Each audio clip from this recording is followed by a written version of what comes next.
So hey, what's up guys, Riotbox here and welcome back to our MotoGP 18 career mode. So here we are, then we're here for the next round.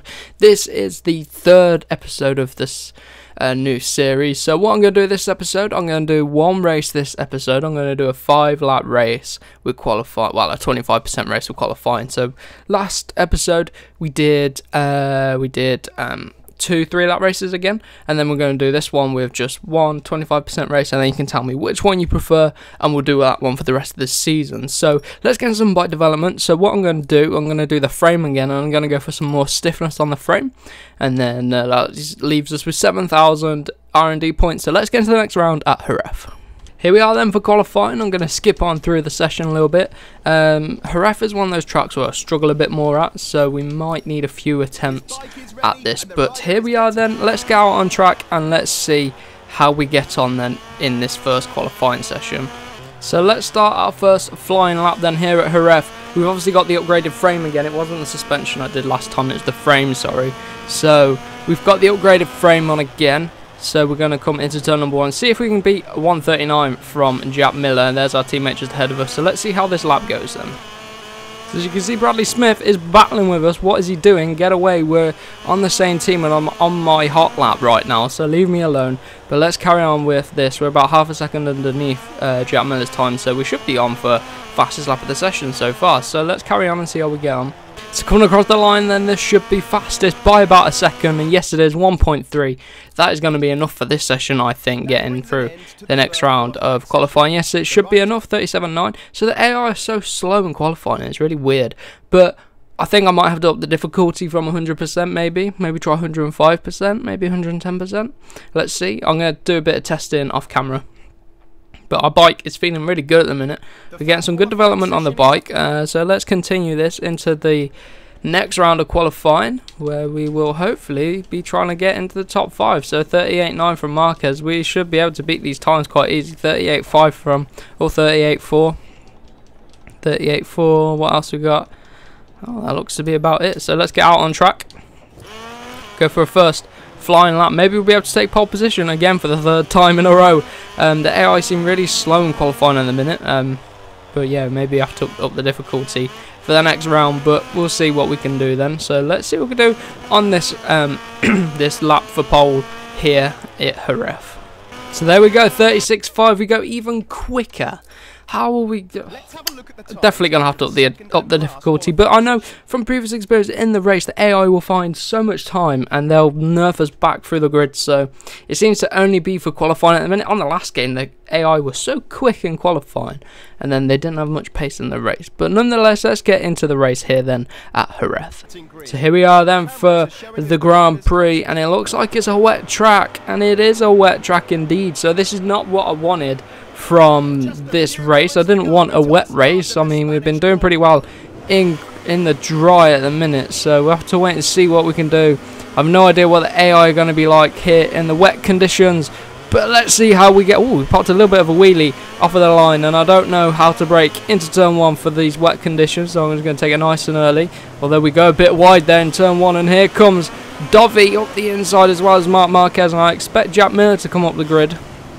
That's how he's been programmed on this game, to do well in the wet. But look at this, we're all over the place, and we've dropped down from 1st to 5th in the first sector here at Jerez. He's leaving Yales on the charge a bit right now, and the rear just stepping out on us there, which is not what we want. So it's quite interesting to have a, oh my god, the curb. Look at that curb, it threw us out wide. This is what I mean, these physics with these curbs. Oh, that's so annoying. So Jack Miller's all the way back here, and we're all the way back here now because of that stupid curb which bunged us off.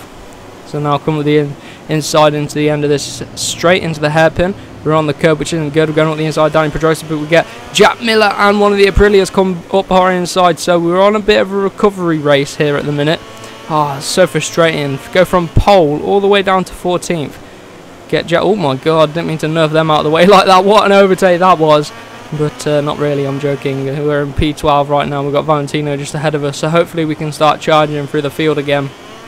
Try and make up some time. Hopefully the track will start to dry up and we can really use up these tyres a bit more. So here we are then. We've got another 5 laps to go after this one, as we come a bit wide into turn 11. And quite a difficult turn 11 that is. Trying to hunt down Alex Rins. We're out wide a little bit. That's going to compromise us and cost us a lot of time. But if we can hook onto the back of Jack Miller, maybe he can bring us up to everyone. So we break much later than him, actually. We might be able to get underneath him here. Can we? No, not quite. We're stuck behind him now. And trying to accelerate off of the rumble strip. That's it. Not able to do that very well. So coming into turn number 1 then. These wet conditions have really thrown us. Is my name Jorge Lorenzo? I don't know. Is it? You tell me. But Valentino working his way up the grid as we come pretty deep into turn number 2. But we get away with it. You can sort of take a wide line and you really do get away with it. And the rear's stepping out on us there. I mean, we need to watch the power application around here. And we're struggling to make some gains. But if we can sit in behind for a little bit, might be okay. And then gradually work our way up, find a bit of pace in the wet. So struggling to put the power down. Come on. Come on, little KTM. We need to get higher up the grid. Braking very late into this hairpin. Oh, a bit too late. Pull it down. Pick up a later apex. We get away with it. So, still in P13. Trying to hunt down Jack Miller. I thought this bike might be a little bit better in the wet. But we seem to have lost all our advantage because of these wet conditions. Which tends to happen in the MotoGP field.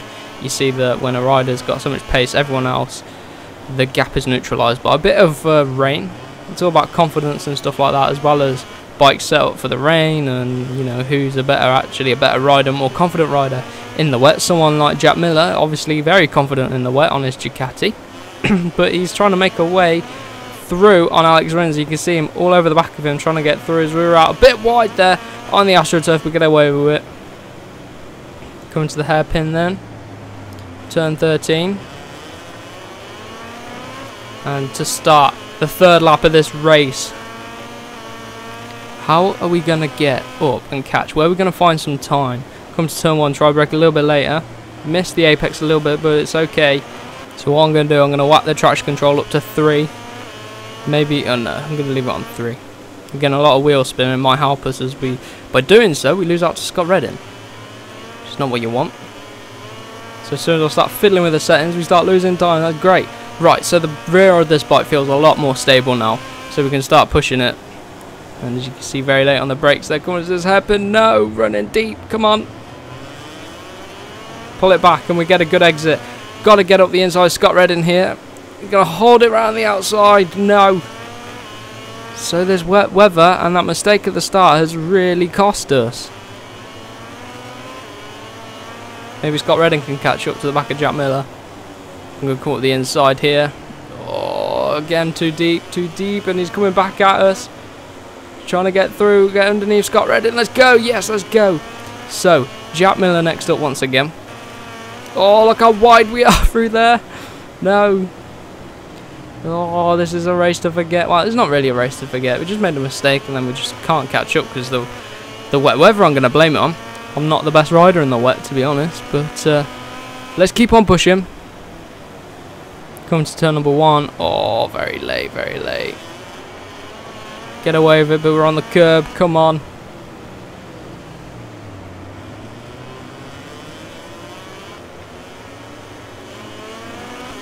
Oh, Danny Pedrosa. He's right on the back of us too. That's not what we want. Danny's quite good, and it's starting to get a bit sunnier, which means that the track's going to start drying up. So maybe this will play into our hands, and we'll be able to get some time back on Jack Miller. But I did not expect this going from pole position down to 13th. We've got Danny Pedrosa right behind us. We're not able to brake as late as Danny. He seemed to gain a little bit on the brakes on us. And Jack Miller's sort of struggling here in the wet as well. I expect him to be able to carve his way through the field, but maybe the pace is just too hot right now. We've only got 2 laps to go after this one. We're getting over the grass as well. I can feel the tyres starting to go. To turn 9 we go. And here's Danny Pedrosa trying to get away through. Come on, this lap's been a bit scruffy.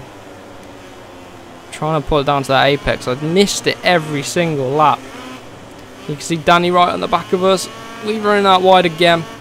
Braking at this 100-meter board for the final corner. Hold the inside line, 141 from Dovi. What's our time compare? It's not a 1:41. Oh, look how slow we are in that lap compared to him. 2.4 seconds off of this pace in the wet. How can we go from being 1.5 seconds quicker in qualifying to being over 2 seconds off of the pace in the wet? How do we do it, lads? Danny Pedrosa almost wipes us out. You can see that's a corner we clearly lose time at.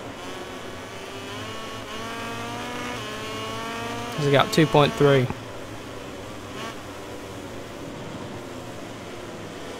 Oh. Out wide through turn 5. This is getting scuffier. I don't like these longer races. Yeah, I'm going to keep it at the shorter races, I think. Going through turn 6. Oh, Danny Pedrosa's all over the back of us. It looks like we're going to have to fight to hold on to this 13th place. Going through turn 7, that's a bit better. He's right on the back of us here. Oh, as we run wide. Try to take a wider entry, but just not able to turn the bike in the wet like you are in the dry. Going to the inside, back up the inside, down. Pedrosa is going to come back at us. No! We can't let him get away, because if we don't snap straight back, he's going to be gone. And that's us down into 14th place. I've really been holding up this pack here over the past few laps. We were fine for the first 3 laps. And then I just got frustrated, I think, and we just lost our rhythm. But maybe we can do something into this final corner. With the inside, oh, too deep. Another famous final corner at Jerez. Lorenzo's in 5th place. That's good for him. Valentino 8th. And we're not even in the top 10. And we're on the final lap right now. We need to get back at Pedrosa. Oh, too quick into turn number 1. And we're very lucky not to knock off Danny Pedrosa. That would have been bad. That would have resulted in a penalty right there. We've got the Aprilia right on the back of us. And Danny's starting to bolt. He's starting to bolt. Can we go with him? I don't think we can, but I'm going to try. Again, it's having someone just to chase down. It gives you a bit, something to focus on, and like a target and like a real-time benchmark just to compare yourself to. So see where you're faster, see what lines you can take differently from other riders, and it's just very useful to follow someone, in my opinion. And I imagine lots of you guys find that too. But coming into this hairpin then, 1.2 off of Danny Pedrosa. Is our teammate behind us, or is it? No, it's the other Espargaro. I think it's a Leish. If we just bring it back, I mean, you can see how much little pace we have right now. A race to forget, another race to forget. So we've had a few good races this season. Well, we've had 2 good races this season, and they've been the 3-lap ones. And then we've had 2 bad races, which have been the longer ones. So there's a bit of a trend going on. I think I prefer the 3-lap ones. And we did 2 of them in an episode as well, so that's decent as well. We're coming around the final sector then for the last time here at Jerez. We're only going to pick up a point or 2, because we're down in 14th. The points end at 15th, so I think we might get 2 points here for our efforts today at Jerez. And we've ran deep. It's just what you want in it. Pull it back, pull it back. Oh, Alicia Spargaro colliding in the back of us. But we're going to bring it home for 14th place. Not a very good result, but, you know, it's okay. We can recover.